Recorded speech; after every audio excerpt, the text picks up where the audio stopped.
মুখ্যমন্ত্রী বলে কি তার জন্য কোনো আলাদা রক্ষা কবচ আইনে লেখা আছে? না, কোথাও লেখা নেই, আমার তো জানা নেই কোন আইনে কোথায় লেখা আছে জানা নেই। একজন যদি চোর ডাকাত হয় তাহলে সুপ্রিম কোর্টে জাস্টিসের এগেনস্টে যদি ইমপিচমেন্ট আনতে পারা যায়, তাহলে মুখ্যমন্ত্রী কেন এগেনস্টে পারা যাবে না?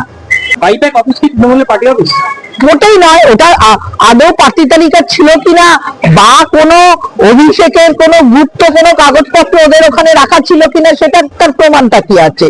দিদিমণি যে কতটা সত্য কথা বলছেন এর আগে তো সবাই দেখেছে যে সততার মূর্ত প্রতীক সেই কাঠামোগুলোকেই এখন বাদ দিতে হয়েছে, তার সততার এত নিদর্শন দেখতে পাওয়া গেছে।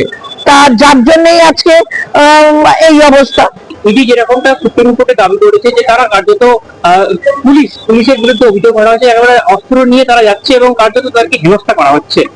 এদের সিআইএসএফ কি করছিল? পুলিশ যদি গিয়ে থাকে আমি মানছি পুলিশ গেছে, সিআইএসএফ কি করছিল? তারা কি চুরি করে বসেছিল? কেন সিআইএসএফ কে নিয়ে তারা যাননি? তাদের সেন্ট্রাল ফোর্স গুলোকে কেন কাজে লাগায়নি?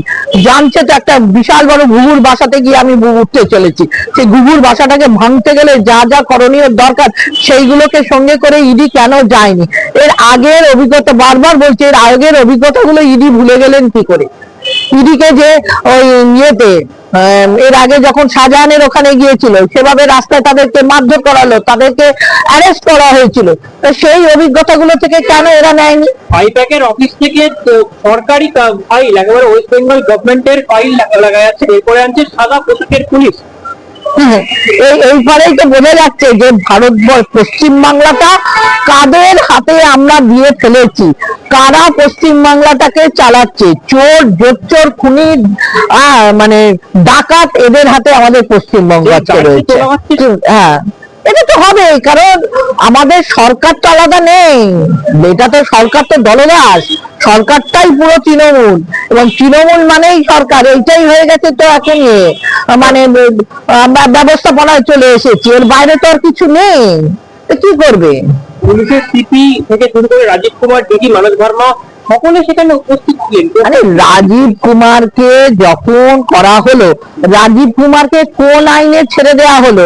সেই লাল ডায়েরির মানে কোথায় গেল সেইটা? তার সেটা খোঁজ পেল না কেন? ফলে সারদা নারদা তো আজকে কোথায় নিচে নেমে চলে গেল, তার তো সত্যতাই যাচাই হলো না।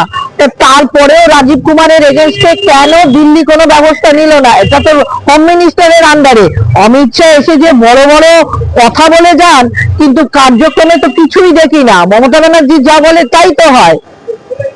মানে যেখানে আমি মোদীকে ধরে রেখেছি, দাদামণিকে ধরে রেখেছি, দিদিমণি সেই নেই, আহ্লাদে আটকানো হয়ে গেছে, আর পশ্চিম বাংলার মানুষ চুনোপুটির মতন মরছে, এর বাইরে তো আর কিছু না।